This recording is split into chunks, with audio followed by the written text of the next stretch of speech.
Well, hello, class. Welcome to the start of week 3. Believe it or not, we are a quarter of the way through our term. I know we're just cramming so much information in, but I hope you found it valuable. I was thinking about where we are so far, what we've looked at. We've looked at quite a bit of information. So we have kind of taken a deep dive so far into some really important content on the career development sphere of things, right? We've taken a deeper dive into kind of treatment planning. We start to think about that. And I hope that you have found these books to be valuable and important. These are, in my estimation, some of the best books out there. The Anderson Van He text is just fantastic. It's just a wonderful book. It's readable. It's accessible. It's got great content. It's very valuable. The Liptak text, I think, again, although it's an older book, and I know it's so expensive, I'm so sorry, is such a good book because it's so applicable. I mean, it's giving you real-life tools, and I would even say this, that it's not just career-related. I mean, you can use the content and the treatment planning in ways that, with other type of work you're doing that you don't have to do just the career. And then I hope you've enjoyed your the well-being text. I'm going to talk about that here in a bit. And then I hope you've really kind of found and enjoyed what you've chosen to read for your vocation and calling book. I was thinking about this class, and I was thinking about you as students, and I was thinking about the experience that you're going to get or you are getting out of a learning experience like this. And I was thinking if you were to go take this class elsewhere, I don't know, I can't speak for certain, but I don't know, I'm fairly certain you probably wouldn't get the same experience somewhere else as you do in this class here. And that's not to say, oh, I'm so awesome, this class is the best, although I think that it is a great class. But what you're going to get is you're going to get a lot of Anderson and Van He. And that's it. And again, there's nothing wrong with it. I think it's fantastic text. I think it's important. I think it's valuable. But it's not going to give you everything else, okay? It's not going to give you and again, we're only looking at we're just kind of scratching the surface. So there are full programs you can do that focus on career counseling, career development, and so forth. And they're larger unit counts. There's a program out, I think it's CSU San Bernardino, that's in career and workplace development or something like that. Santa Clara University used to have a master's degree in career counseling. That was the emphasis. So there's lots of content you can look at. So we're just scratching the surface in career development. And so are we just scratching the surface, I mean, even more surfacey in this idea of vocation and calling. There's lots of different things we can look at when it comes to vocation. In fact, you could do PhDs with vocation as a focus. You could make a living focused on that. We talk about calling. There's great books on calling. Some of them you have a choice to read. You get to choose one of those books from that list of 6 or 7 options that I've given you. And I think that as we combine all of this together, we look at a treatment plan, we look at some actual theory and content from Anderson and Van He, we look at this vocation and calling component, you're getting a really, I think, robust understanding of someone's overall career snapshot, okay? Which I think gets all the more at the importance of this type of work, especially as it relates to the rest of your academic program and the work that you eventually want to go on to do, okay? So the well-being book, I can almost guarantee that you're not going to read that book in any other career class unless you are in the Master of Science in Career Counseling and Student Development program, and you take the career development class in that program, and if you do, you will read the well-being text because there was a previous faculty member that in that department no longer is there. She taught this class before using my syllabus and said, man, this is such a great book. Let's look at this for the class. So they changed their curriculum based upon some of the books that we've been using for the last 7 years in this course. That's kind of a cool claim to fame for what we're doing here. But I think why they did that is they see how important career well-being is. And I think hopefully you have seen how important career well-being is. If you look at those the articles that we read from Gallup and you remember the book that we read from Well-Being, it talks about the incredible, overwhelming value and importance of having career well-being, right? So you want to increase. So if you think about all the elements, you think about, I would love to live in a different community, but I can't afford it. I would love to have more time to enhance my physical well-being, but I have to work multiple jobs to pay my bills to live in a community that isn't as safe and not desirable as I want to live in, and so I don't have time to exercise. So there is this, we monetize time, and yet I think there is this interesting connection, and maybe not correlation, maybe there is a correlation, but this connection, this way that money and time kind of intermingle. If you have more money, you're either going to have less time because you're working so much, or if you have more money, you may have more time. But if you have less money, you're going to probably end up working more, or you're going to have, you'll have not as much free time to do all the work, kind of the leisure, the recreation type, the rest work that you want, because you're thinking about how I'm going to pay my next bill. So there's this interesting connection between time and money. Career well-being is incredibly important. I don't need to beat a dead horse on that. I think you get that. But I want us to remember why we're kind of crafting this whole picture, this holistic approach to career, because it's not just a job. It's a place that we spend the vast majority of our days and our weeks, and actually spend more time with our colleagues than we do with our loved ones, if we're working full-time plus. If you're trying to build a practice, you're probably working maybe multiple jobs and trying to do that. You're working full-time somewhere else while you're trying to build your practice, or maybe you're working overtime in your practice just to make ends meet. So there's lots going on that cause for other elements of well-being to sometimes drop off. Okay, settle that. When you are thriving, as we've seen, you actually, if you work for somebody, have less cost to the organization than you do if you're suffering or struggling. Similarly, I would say that if you are working for yourself, it's going to cost you less because you no longer have these expenses because you're taking care of yourself. Your well-being is better. It's higher, right? Your well-being index is higher.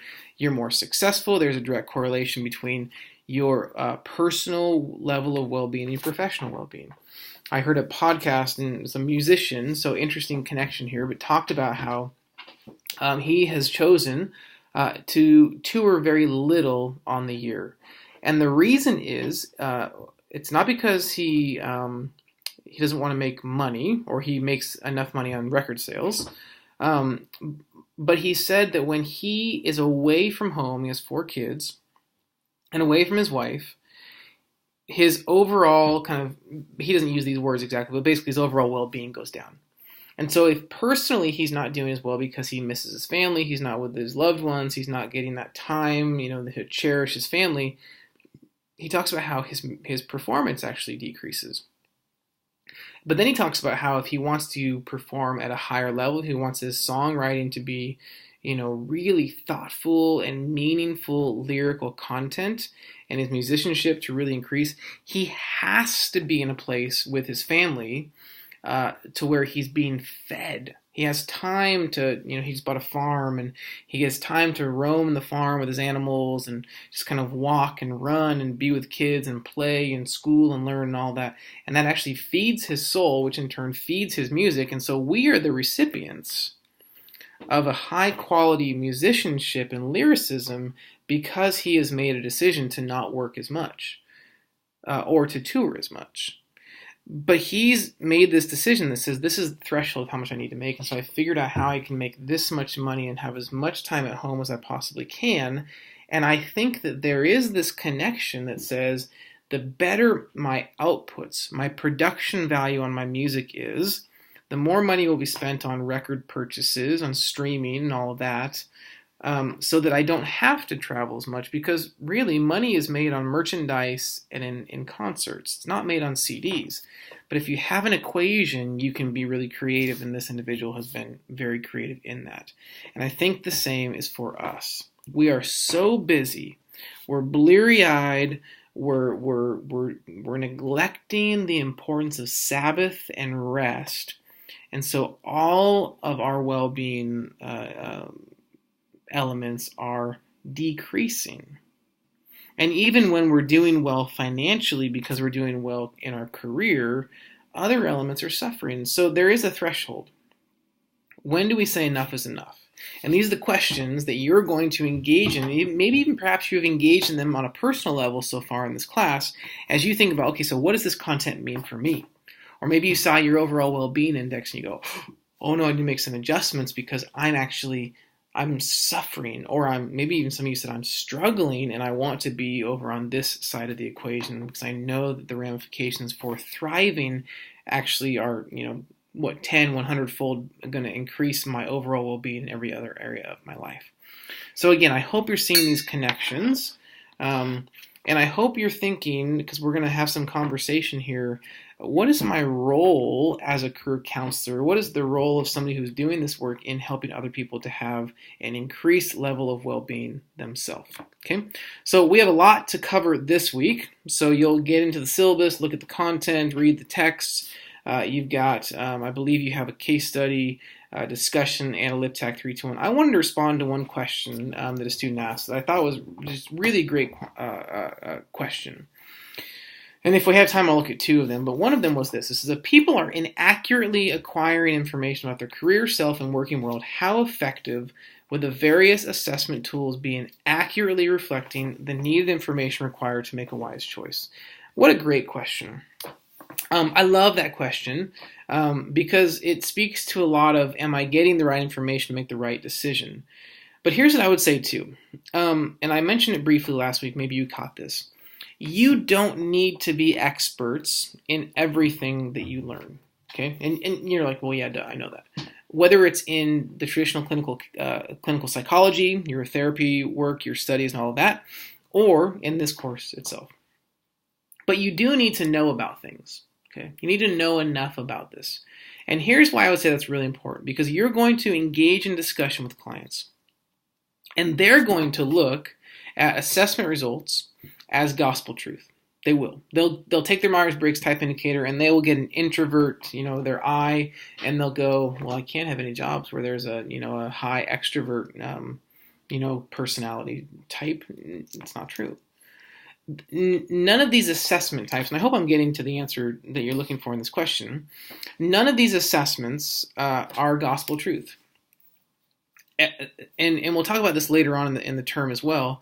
Nor should they be, I don't think. You can give feedback. Nor should they be things that we should do on our own, and not actually go through and have a conversation with somebody who's been trained in this field. Okay, because I was meeting with a client. They were thinking they wanted to go to med school, and a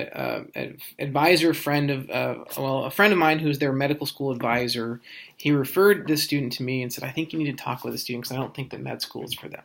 Okay. So I had them take a number of assessments. I had them take the strong interest inventory, the Myers-Briggs type indicator, the strengths finder, and I had them look at some other assessments and different things. And I had them then give me what their interpretation was of the results, and I told them from a trained individual, I've done strengths and all that, I'm trained and certified in all these areas. We then talked through that, and it was amazing. It's like, oh my goodness. He said, how do you know me so well? He said, better than even my parents. And I said, oh, I don't know you. I just know what the results tell me. But this does not mean that you need to go this direction. What it is doing is confirming some things that you've been thinking about, but know that you don't have to do this. But this is going to be helpful information to help inform you as you make decisions and you kind of go on your way. So is it important to acquire the right knowledge? Absolutely.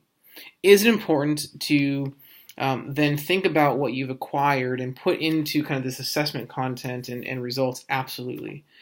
But I don't think that we should ever encourage somebody to say, based upon what you know solely, or based upon what these results say solely, this is what you should do.